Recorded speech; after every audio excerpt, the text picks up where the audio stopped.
Hello friends, आज का हमारा टॉपिक है न्यूट्रलाइजेशन रिएक्शन। किसे बोलते हैं हम? Neutralisation reaction.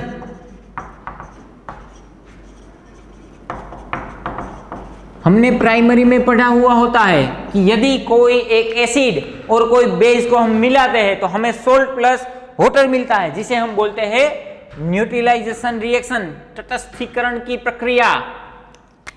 मतलब यदि कोई स्ट्रॉन्ग एसिड है हमारे पास, उनकी रिएक्शन हम स्ट्रॉन्ग बेस के साथ करें तो हमें मिलता है सोल्ट प्लस वाटर। ये है हमारी तटस्थीकरण की प्रक्रिया, न्यूट्रलाइजेशन रिएक्शन। बट ये आधा एंड अधूरा है, हम सभी चीज के लिए ये अप्लाई नहीं कर सकते। यदि आपने HCl इन NaOH लिए है और यहां पर सोलवेंट यूज किया है H2O, तब आपको मिलेगा NaCl प्लस H2O।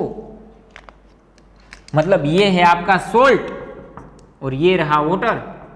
इनके लिए बात ठीक है, ये रहा आपका बेस और ये रहा आपका एसिड। बट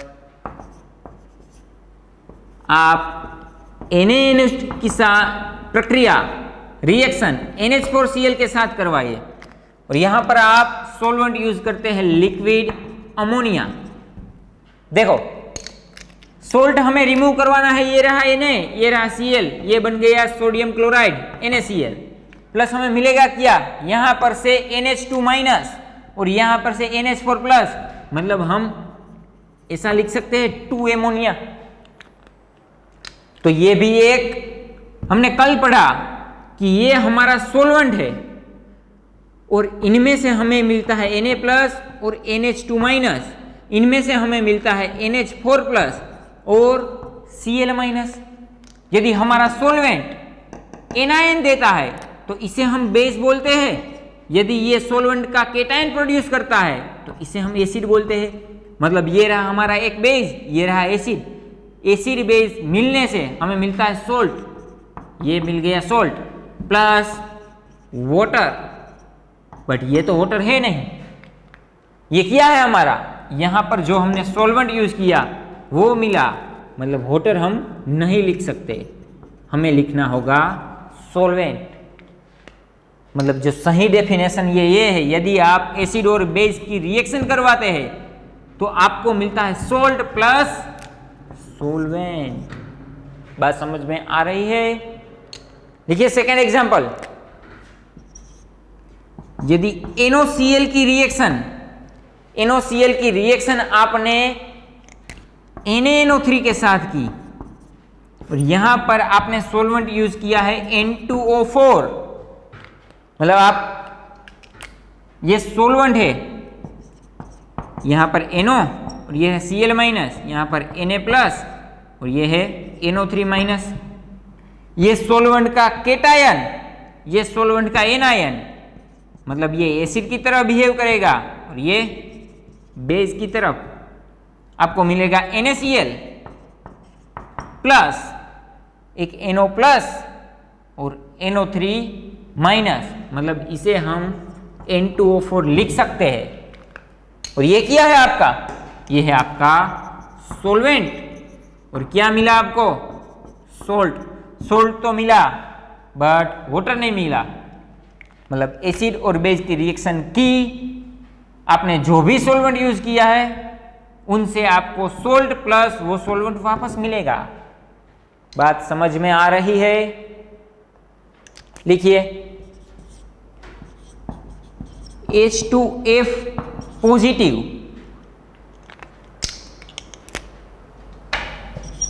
SbF6 नेगेटिव, इनकी रिएक्शन आपको करवानी है BrF2 पॉजिटिव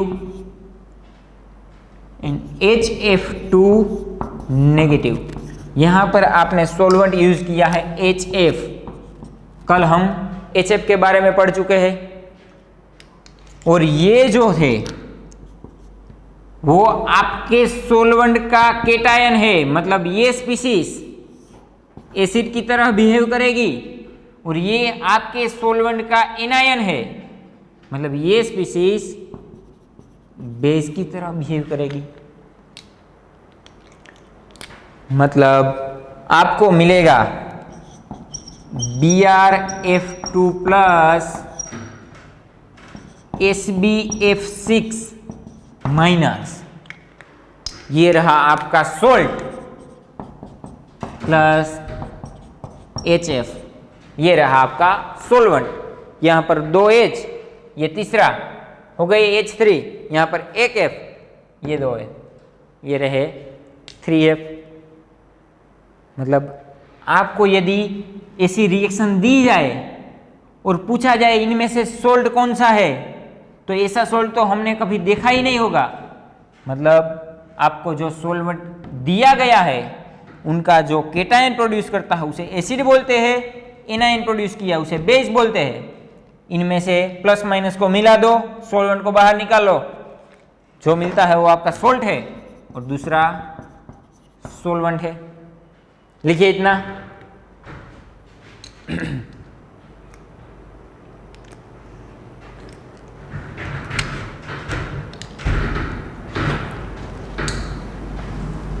ये थी आपकी न्यूट्रलाइजेशन रिएक्शन। अब देखते हैं हम amphoteric behaviour of Zn2 plus.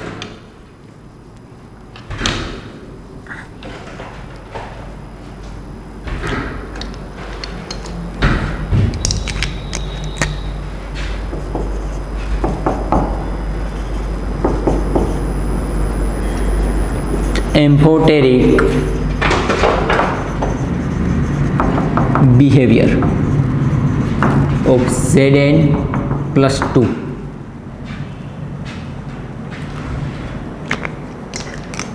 यदि Zn+2 की रिएक्शन हमने 2OH माइनस के साथ करवाई तो हमें मिलेगा ZnOH2।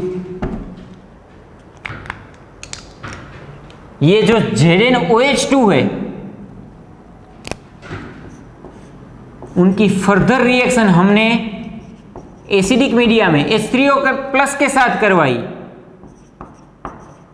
और बेसिक मीडिया में OH माइनस के साथ करवाई। मतलब हमें इनका नेचर फाइंड करना है, ये एसिड है या बेस है।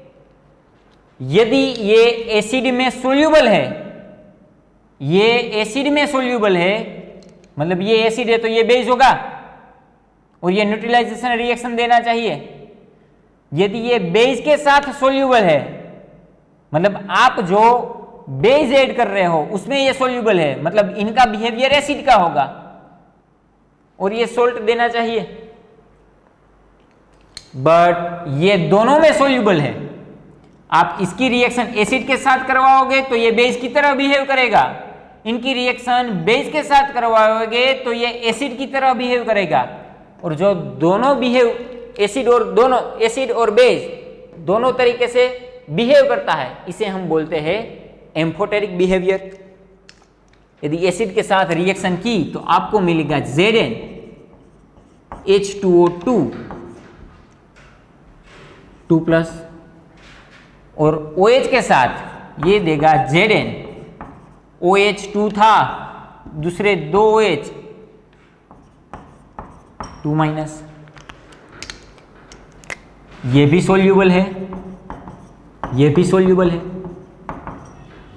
मतलब ये एसिड के साथ भी रिएक्ट करता है, बेस के साथ भी रिएक्ट करता है।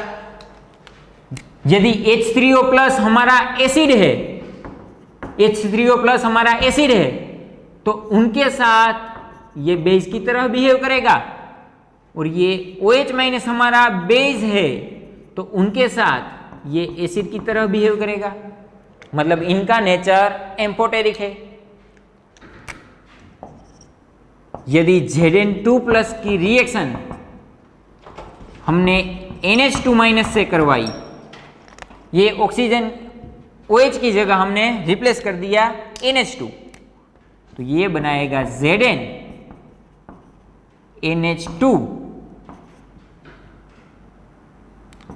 +2, +2 नहीं, NH2 माइनस, मतलब ये ऑलरेडी +2 में है ऐसे।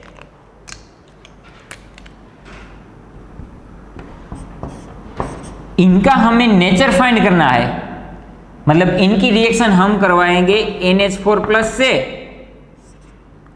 और NH2- से। जो NH4+ है वो हमारा सोलवेंट है एमोनिया, उनका केटायन है, और जो NH2- है वो हमारा सोलवेंट है एमोनिया, उनका एनायन है। मतलब इनके साथ रिएक्शन करके ये एसिड की तरह बिहेव करता है, ये बेस की तरह बिहेव करता है। बात समझो ठीक से। यदि ये एसिड है तो इनके साथ ये बेस की तरह बिहेव करेगा, यदि NH2- बेस है तो उनके साथ ये एसिड की तरह बिहेव करेगा। मतलब ये दोनों बिहेवियर दिखा सकता है, ये एसिड के साथ भी रिएक्ट कर सकता है, बेस के साथ भी रिएक्ट कर सकता है। एसिड के साथ रिएक्ट कर हमें मिलेगा Zn NH3 2 टाइम, यहां +2, और बेस के साथ बिहेव करके ये बनाएगा Zn NH2 4 2-, जैसा OH के साथ वैसा अमोनिया के साथ। मतलब ये OH के साथ H2O एज ए सोलवेंट है, फिर भी ये एम्फोटेरिक बिहेवियर शो करेगा। यदि आपका सोलवेंट एमोनिया है फिर भी ये एम्फोटेरिक बिहेवियर शो करेगा। देखिए इतना। आगे बढ़ते हैं। अब देखते हैं सोल्वेशन, जिसे हम हाइड्रेशन भी बोल सकते हैं, बट कब। और दूसरा टॉपिक है हमारा सोल्वोलाइसिस, जिसे हम हाइड्रोलाइसिस भी बोल सकते हैं। इन दोनों के बीच में डिफरेंस क्या है? हाइड्रेशन, जिसे सोल्वेशन भी बोला जा सकता है, और दूसरा है हाइड्रोलाइसिस,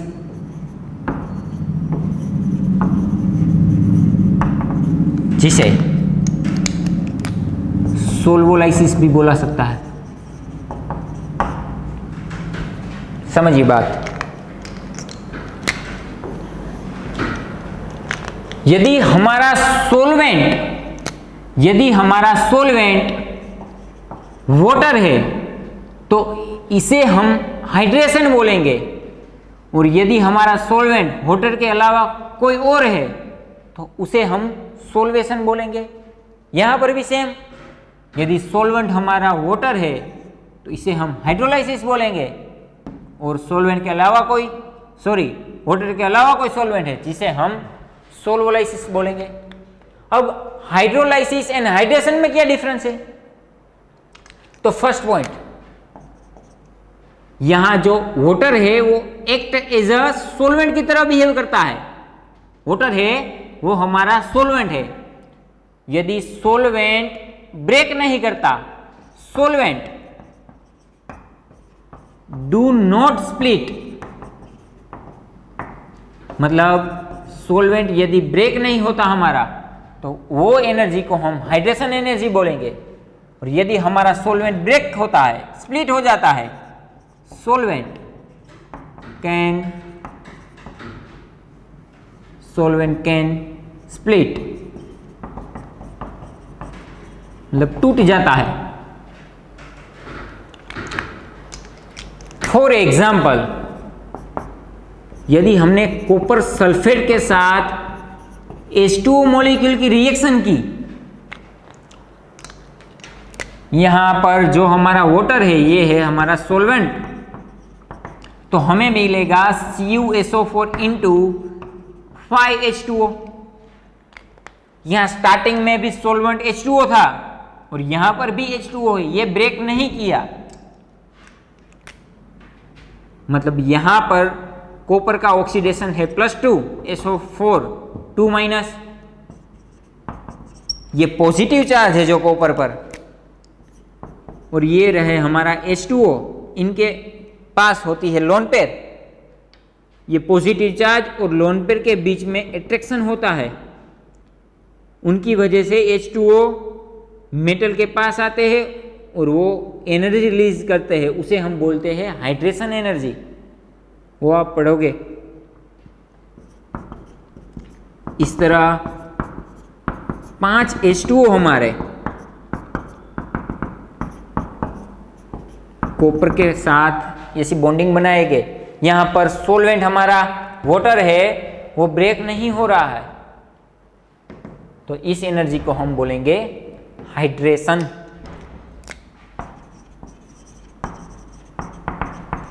यदि सॉल्वेंट वाटर की जगह एमोनिया लेते हैं हम, AgCl, जिसमें Ag प्लस Cl माइनस है, उनकी रिएक्शन हमने एमोनिया के साथ की, तो हमें मिलेगा Ag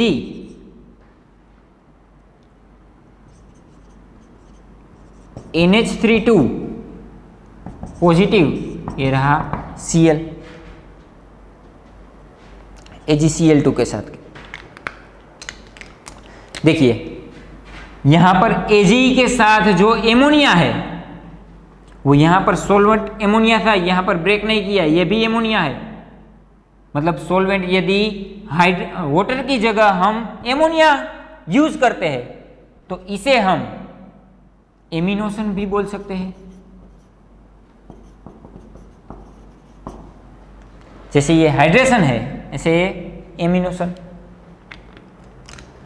और इसे हम सोल्वेशन एनर्जी भी बोल सकते हैं। सोल्वेशन। आते हैं सोल्वोलाइसिस पर। यहां पर सोलवेंट हमारा ब्रेक कर जाता है, स्प्लिट हो जाता है। यदि हमने के एग्जाम्पल में हम देखेंगे PCl5 और सोलवेंट यूज किया हमने वाटर, तो हमें मिलता है H3PO4 प्लस HCl। इसे हम बैलेंस कर देते हैं। हमारे पास 5 Cl है, मतलब यहां पर जो Cl होने चाहिए वो होने चाहिए 5, तो हाइड्रोजन 5 और ये 3 8, मतलब यहां पर लगा देते हैं हम 4। यहां पर हमारा सोलवेंट था वाटर, जो H प्लस और OH माइनस में यहां पर डिवाइड हो गया, यहां पर H प्लस और यहां पर H3PO4। इनका स्ट्रक्चर हम ऐसे बना सकते हैं ना, ये रहा OH माइनस, मतलब सोलवेंट यहां पर स्प्लिट किया, तो इसे हम बोलेंगे हाइड्रोलाइसिस। सोलवेंट यदि वाटर के सिवा कोई और है, तो इसे हम बोलेंगे सोल्वोलाइसिस। समझ में आ रही है बात इतनी? यदि सॉल्वेंट स्प्लिट नहीं करता, तो उसे हम बोलेंगे सोल्वेशन। सेकंड एग्जांपल, यदि हमने SO2Cl2 की रिएक्शन अमोनिया से की, तो हमें मिलेगा SO2 NH22 प्लस NH4Cl। यहां पर नाइट्रोजन हमारे पास है 1 और यहां पर है 2, मतलब हम इक्वेशन को बैलेंस कर सकते हैं। देखिए यहां पर Cl 2 है, यहां पर Cl 1, मतलब यहां 2, ये 2 Cl हो गए, नाइट्रोजन हो गए 4, ये 2 4, मतलब यहां पर 4 लगा सकते हैं। Equation balance. यहां पर जो हमारा सोलवेंट है वो ब्रेक होता है H plus and NH2 minus में, ये रहा NH2 माइनस और यहां है हमारा H प्लस।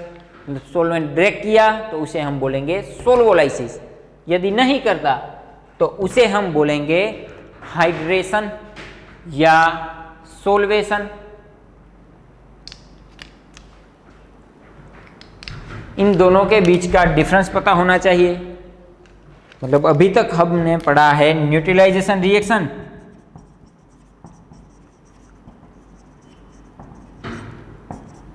सेकेंड हाइड्रेशन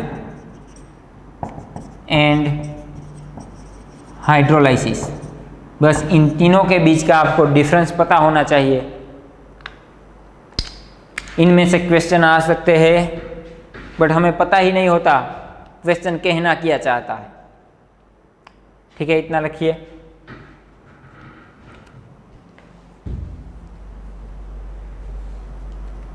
मतलब ये था हमारा हाइड्रेशन एंड हाइड्रोलिसिस। अब हम बात करेंगे सुपर एसिड के बारे में। सुपर एसिड, हम किसे सुपर एसिड बोलेंगे?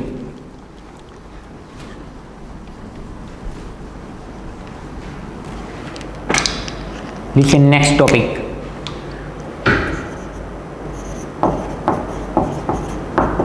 Super acid. देखो H2SO4, HSO3F, इन दोनों में से हमें ज्यादा एसिडिक कौन है ये पता करना है। मतलब हमें इनका स्ट्रक्चर पता होना चाहिए। ये OH, ये OH, ये बन गया H2SO4, ये SO2, ये F और ये OH। मतलब इन दोनों में फर्क क्या है? सिर्फ हमने OH का रिप्लेसमेंट F से करवाया है। इन दोनों में हमें एसिडिटी चेक करनी है, तो मैं इसे ऐसे लिख सकता हूं, हाँ कि नहीं? इनकी इलेक्ट्रोनेगेटिविटी है 3.5, इनकी इलेक्ट्रोनेगेटिविटी है 4.1 या 4.0। मतलब ये हाई इलेक्ट्रोनेगेटिव है और कंपेरेबल ये लो इलेक्ट्रोनेगेटिव है। ये सल्फर से इलेक्ट्रॉन डेंसिटी खींच रहा होगा। सल्फर ये ऑक्सीजन के पास से इलेक्ट्रॉन डेंसिटी खींचता है और ऑक्सीजन हाइड्रोजन के पास, मतलब यहां पर H+ रिमूव हो गया। ये जो ऑक्सीजन इलेक्ट्रॉन डेंसिटी सल्फर से खींच रहा है, उनसे काफी ज्यादा इलेक्ट्रॉन डेंसिटी फ्लोरीन खींच रहा होगा। मतलब ये सल्फर ऑक्सीजन के पास से खींचेगा और यहां पर भी H+ रिमूव हो रहा है, और जो हमें H+ देते हैं उन्हें हम एसिड बोलते हैं। ये है एसिड। बट इन दोनों में से सबसे पहले H कौन डोनेट करेगा? ये, क्योंकि यहां पर फ्लोरीन की इलेक्ट्रोनेगेटिविटी है 4.0, हाईली इलेक्ट्रोनेगेटिव। मतलब इनकी कंपेरेबल में ये ज्यादा एसिडिक है। यदि इनकी रिएक्शन HSO3F की रिएक्शन इस BF5, जिसे हम बोलते हैं लेविस एसिड, यह है लेविस एसिड। लेविस एसिड के साथ HSO3F की रिएक्शन करवा दे तो इसे हम सुपर एसिड बोल सकते हैं, या इन्हें मैजिक एसिड भी बोला जा सकता है। ये कुछ ना कुछ मैजिक करते हैं। लिखिए इतना। अब देखते हैं हम सुपर एसिड के बारे में। इसे क्यों हम सुपर एसिड बोलते हैं?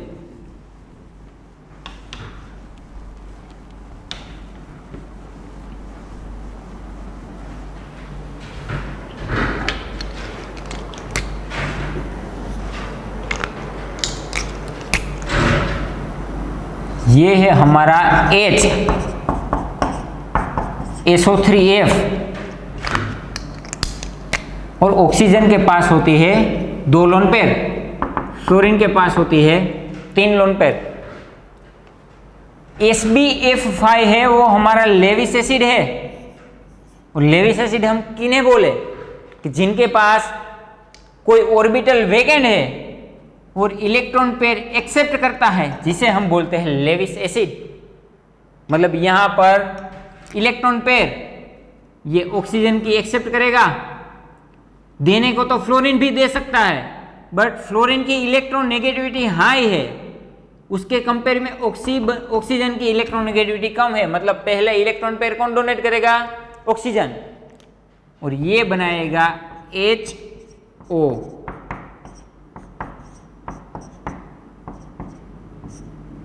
SbF5 यहां पर चार्ज आएगा पॉजिटिव, क्योंकि ऑक्सीजन की वैलेंसी अब 3 हो गई।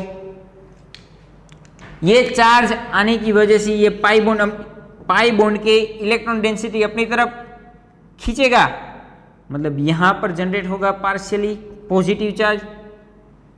पार्शियली पॉजिटिव चार्ज बढ़ने से एक तो फ्लोरीन खींच रहा था, ऊपर से ये ऑक्सीजन भी, मतलब ये H बहुत स्पीड में रिमूव होगा, सबसे पहले डोनेट करेगा। मतलब इनकी वजह से इनकी एसिडिक स्ट्रेंथ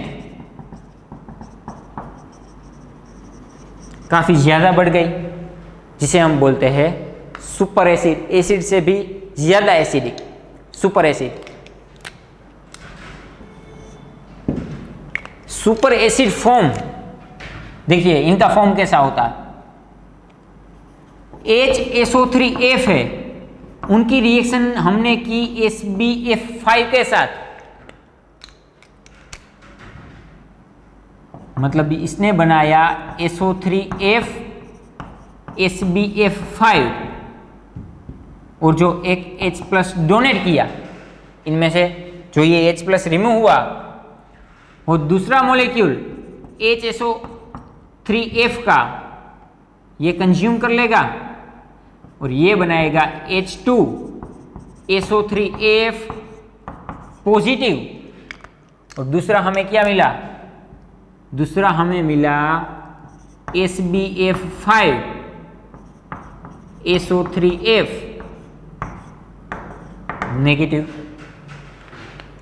मतलब हम ऐसा लिख सकते हैं कि हमने दो मॉलिक्यूल लिए HSO3F के, उनकी रिएक्शन की हमने SbF5 के साथ, उनमें से हमें मिलता है H2SO3F positive plus SbF5 SO3F negative. और इनकी वजह से जो ये एसिडिक स्ट्रेंथ है, ये इनकी वजह से जनरेट होती है। मतलब ये है रिस्पॉन्सिबल फॉर एसिडिटी। एसिडिटी के लिए रिस्पॉन्सिबल कौन है? H2SO3F।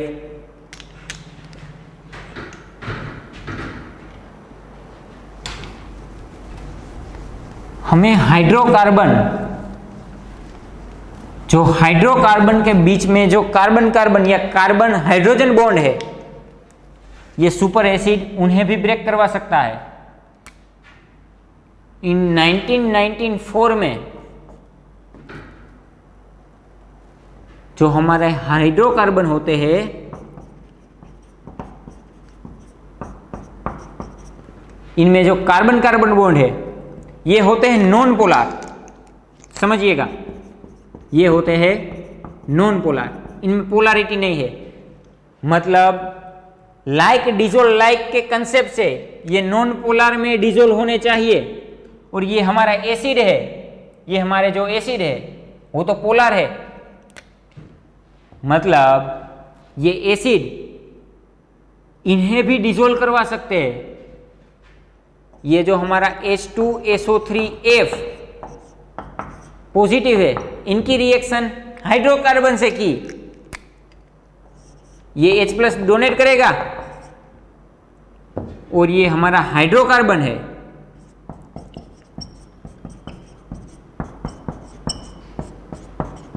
ये प्रोटोनेटेड हो गए।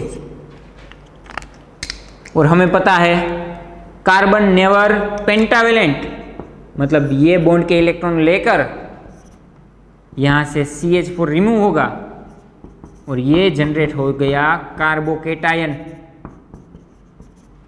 मतलब जो कार्बन कार्बन का ये बॉन्ड है वो ब्रेक नहीं हो सकता, सुपर एसिड उन्हें भी ब्रेक करवा देते हैं। इनकी वजह से 1994 में एक रिसर्च पेपर आया, वो साइंटिस्ट का नाम तो नहीं पता, बट सुपर एसिड के कंसेप्ट की वजह से इसने नॉन पोलर को भी ब्रेक करवा दिया पोलर ग्रुप से। इसको नोबेल प्राइज दिया गया है।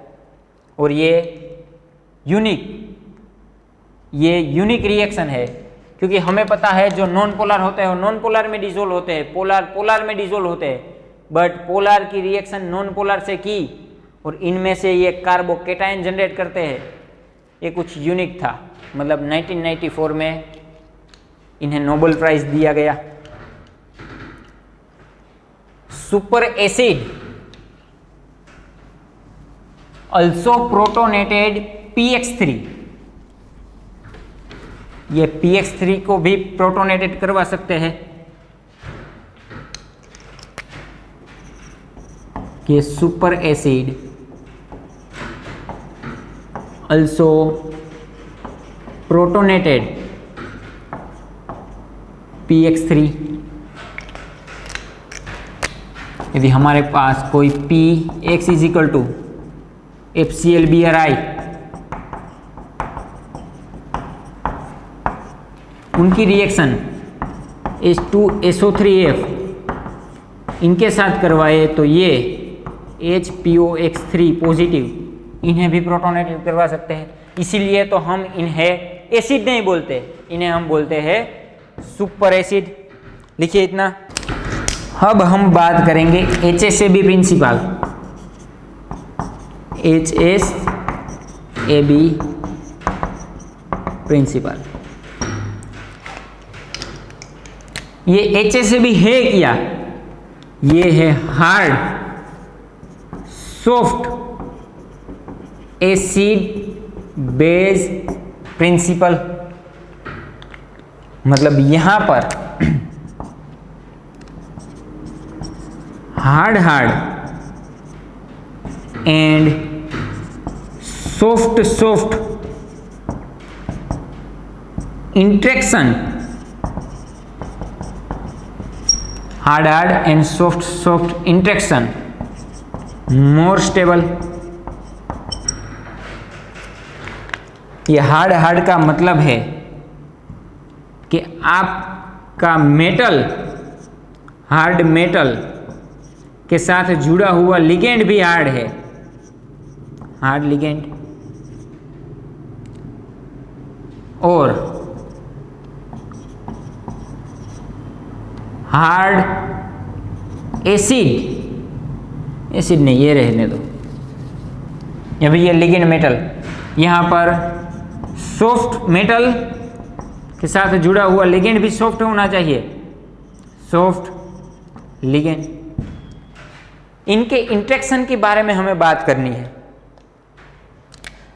जहां पर हार्ड इंट्रैक्शन होता है वहां आयोनिक इंट्रैक्शन, उन्हें हम आयोनिक इंट्रैक्शन बोल सकते हैं।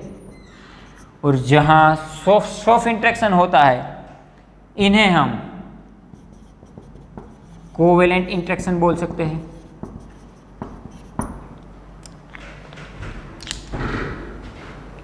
अब हार्ड हम किसे बोले, सॉफ्ट हम किसे बोले, उनके लिए एक टेबल है।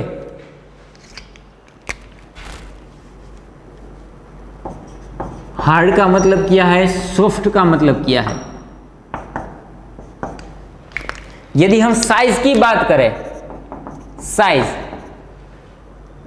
इलेक्ट्रोनेगेटिविटी, देखो जिनकी साइज कम है उन्हें हम हार्ड बोलते हैं, साइज कंपेरेबल स्मॉल। और जिनकी साइज ज्यादा है तो यहां पर हम लिखते हैं कंपेरेबल लार्ज, उन्हें हम बोलते हैं सॉफ्ट। जिनकी इलेक्ट्रोनेगेटिविटी ज़्यादा है उन्हें हम बोलेंगे हार्ड।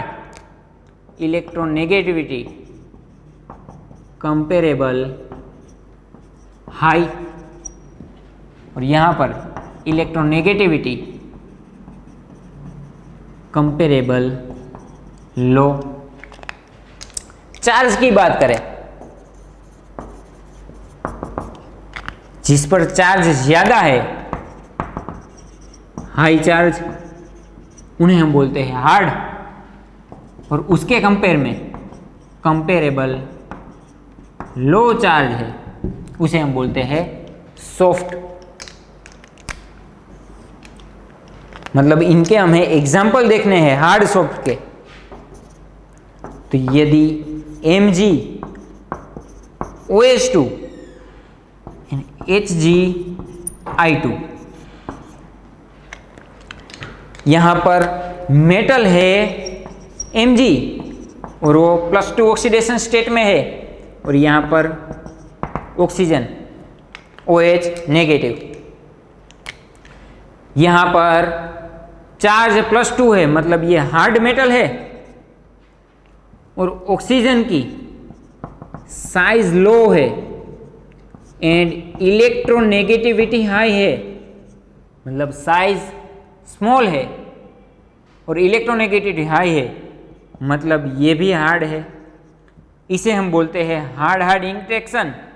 यहाँ पर Hg जिनकी साइज ज़्यादा है और Mg की कंपेरेबल में ये सॉफ्ट है, और आयोडीन इनकी इलेक्ट्रोनेगेटिविटी भी लो है और इनकी साइज भी हाई है। यदि लार्ज साइज है एंड इलेक्ट्रोनेगेटिविटी लो है तो इसे हम बोलेंगे soft ligand.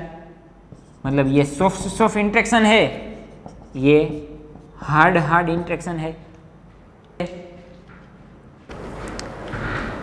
Hard soft acid base theory, ये सारे इनके एग्जाम्पल है। सभी टाइप के क्वेश्चन इसमें शामिल किए गए हैं। देखिए, हम हार्ड किसे बोलते हैं और सॉफ्ट किसे बोलते हैं, बस हमें सिर्फ ये टेबल एक पता होना चाहिए कि जिनकी साइज कम है उसे हम हार्ड बोलेंगे, जिनकी साइज इनके कंपेयर में लार्ज है, ये दोनों एक दूसरे के कंपेरेबल है, इनके कंपेयर में लार्ज है, इसे हम सॉफ्ट बोलेंगे।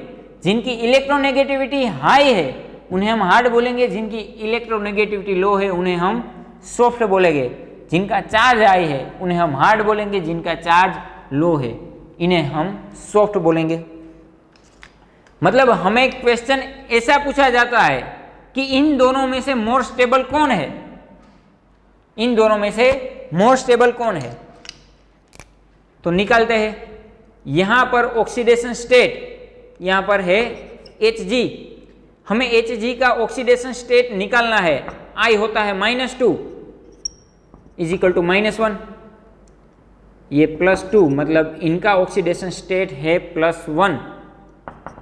यहां पर भी मेटल तो सेम है, दोनों का ऑक्सीडेशन स्टेट, मतलब साइज इनकी लार्ज है, साइज लार्ज है, इन पर चार्ज लो है, +1 लो है, मतलब ये सॉफ्ट है, ये भी सॉफ्ट है। उनके साथ जुड़ा हुआ लिगेंड, इनकी इलेक्ट्रोनेगेटिविटी कम है किनके मुकाबले, फ्लोरीन के, मतलब ये भी सॉफ्ट है, और यहाँ पर ये हार्ड है। यहाँ पर सॉफ्ट इंटरेक्शन है, यहाँ पर सॉफ्ट हार्ड इंटरेक्शन है, तो इन दोनों में से स्टेबल ये होगा। मान लो यहाँ पर हार्ड इंटरेक्शन होता तो भी ये स्टेबल होता, क्योंकि दोनों के या तो हार्ड होने चाहिए या तो सॉफ्ट होने चाहिए, या मेटल भी हार्ड होनी चाहिए, लिगेंड भी हार्ड होना चाहिए, या मेटल सॉफ्ट होनी चाहिए, लिगेंड भी सॉफ्ट होना चाहिए। यहाँ पर देखते हैं, यहाँ पर कोबाल्ट है +3 फॉर्म में, इधर भी कोबाल्ट +3 फॉर्म में, और कोबाल्ट +3 चार्ज हाई है, मतलब ये हार्ड है, यहाँ पर भी हार्ड है। यहाँ पर फ्लोरीन है जिनकी इलेक्ट्रोनेगेटिविटी ज़्यादा है, मतलब फ्लोरीन भी हार्ड है, यहाँ पर आयोडीन है वो सॉफ्ट है। यहाँ पर हार्ड इंटरेक्शन है, यहाँ पर हार्ड सॉफ्ट इंटरेक्शन है, मतलब ये मोर स्टेबल है। यहाँ कोबाल्ट की ऑक्सीडेशन स्टेट है +2, यहां पर भी कोबाल्ट की ऑक्सीडेशन स्टेट है +2। कोबाल्ट +2 मतलब हार्ड, क्योंकि कोबाल्ट की साइज कम होती है। ये भी हार्ड, दोनों हार्ड।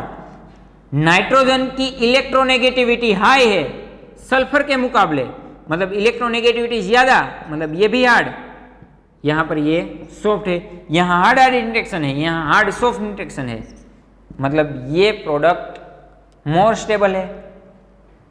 यहां देखते हैं पीडी, इनकी साइज काफी ज्यादा होती है, 5D 45D की मेटल है, मतलब ये सॉफ्ट। यहां पर भी ये सॉफ्ट।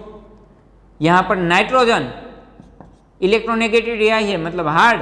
यहां पर सल्फर इलेक्ट्रोनेगेटिविटी नाइट्रोजन से कंपेरेबल कम है, मतलब ये सॉफ्ट, मतलब ये सॉफ्ट सॉफ्ट इंटरेक्शन है, मतलब ये मोर स्टेबल होगी।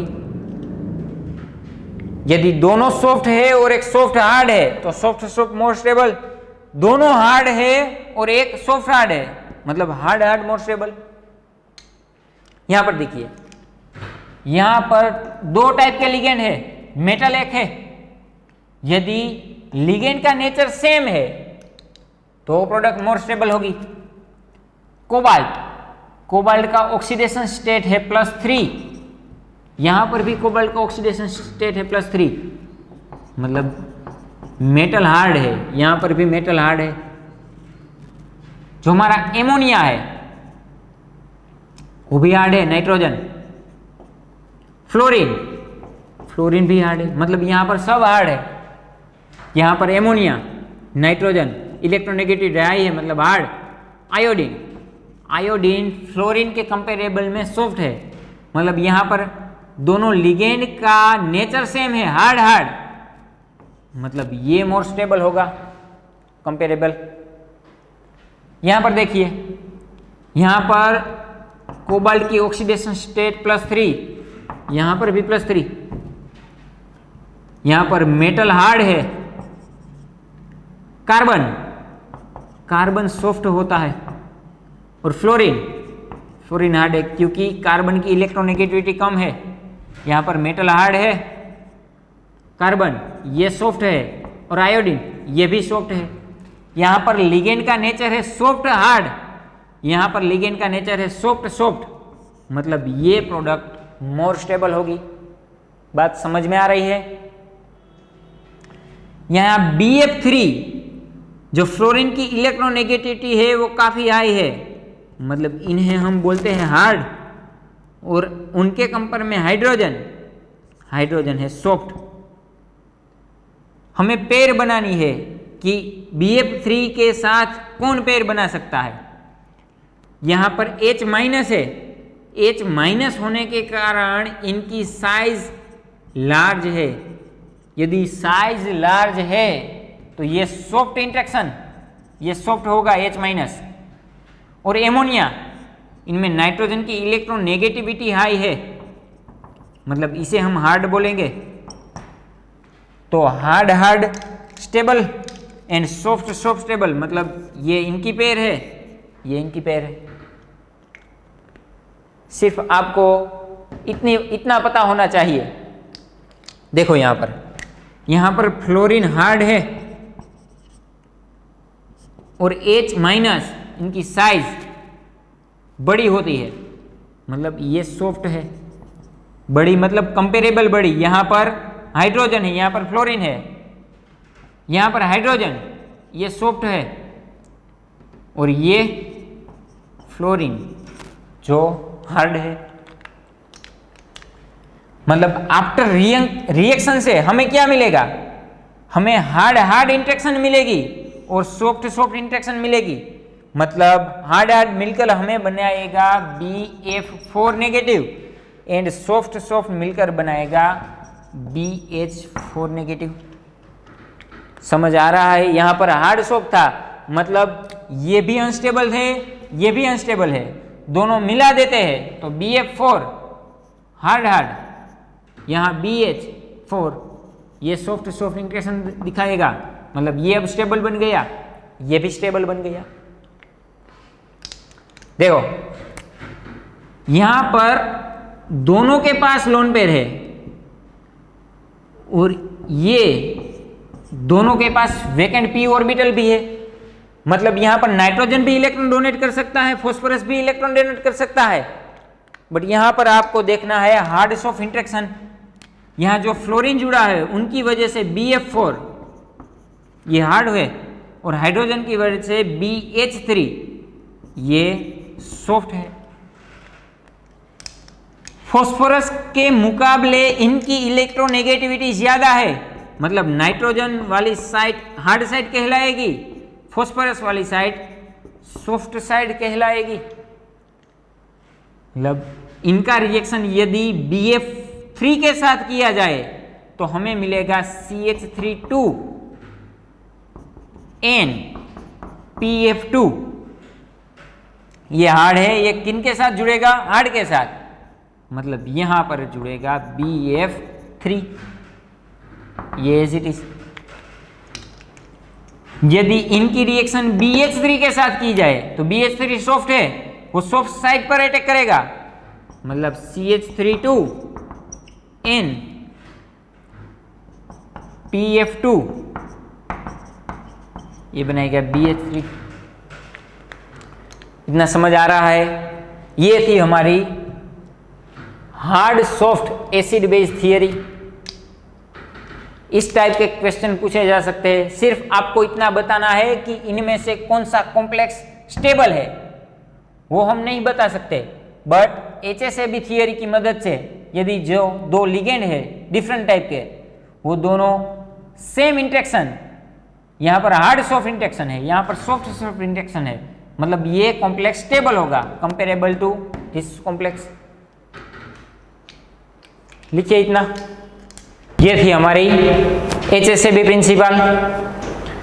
अब एक छोटा सा टॉपिक बाकी है इस चैप्टर का लास्ट, डिस्प्रोपोर्शनेशन रिएक्शन।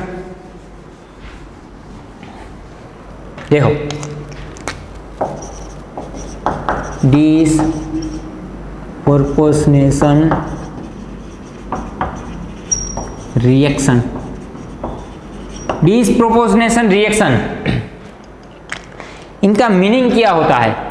किसे कहते हैं हम डिस्प्रोपोर्शनेशन रिएक्शन? हमने Cl2 की रिएक्शन एमोनिया के साथ की तो हमें मिलेगा NH2Cl प्लस CH4 के साथ NH4Cl। यदि हमने Cl की रिएक्शन एमोनिया के साथ की तो हमें मिलेगा NH2Cl और NH4Cl। यहां पर 2 एमोनिया हम लिख देते हैं। अब समझो बात, यहां पर क्लोरीन का ऑक्सीडेशन स्टेट कितना था? 0। और यहां पर क्लोरीन का ऑक्सीडेशन स्टेट यदि NH2 माइनस है और Cl पॉजिटिव है तो यहां पर ऑक्सीडेशन स्टेट हो गया +1, और यहां पर NH4 पॉजिटिव और Cl नेगेटिव, मतलब यहां पर ऑक्सीडेशन स्टेट हो गया Cl का -1 +1। यहां पर कितना था? 0। यदि ऑक्सीडेशन स्टेट बढ़ता है तो हम इसे ऑक्सीडेशन बोलते हैं। यदि ऑक्सीडेशन स्टेट कम होता है हम इसे रिडक्शन बोलते हैं। तो एक ही समय पर, एक ही टाइम पर यदि कोई स्पीसीज का ऑक्सीडेशन एंड रिडक्शन हो रहा है, वैसी रिएक्शन को हम डिस्प्रोपोर्शनेशन रिएक्शन बोलेंगे। यहां पर देखिए, एमोनिया का ऑक्सीडेशन स्टेट था 0, एमोनिया न्यूट्रल था। यहां पर एमोनिया का ऑक्सीडेशन स्टेट है -1, यहां पर है +1, मतलब एमोनिया का भी डिस्प्रोपोर्शनेशन रिएक्शन में पार्टिसिपेट हो रहा है। और अभी हम पढ़ चुके हैं, ये हमारा जो सोलवेंट है, ये हमारा सोलवेंट है, ये ब्रेक हुआ है, मतलब इसे हम सोल्वोलाइसिस भी बोलेंगे।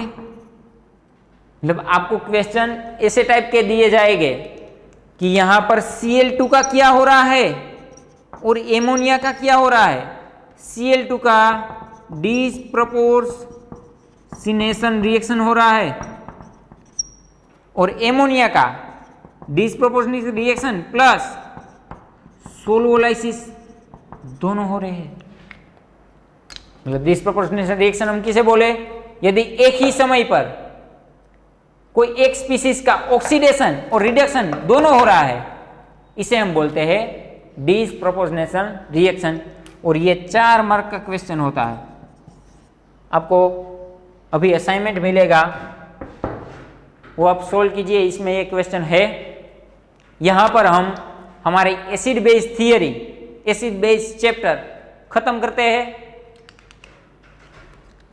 एक बार पढ़िए, इनके आपको सारे क्वेश्चन मिल जाएंगे।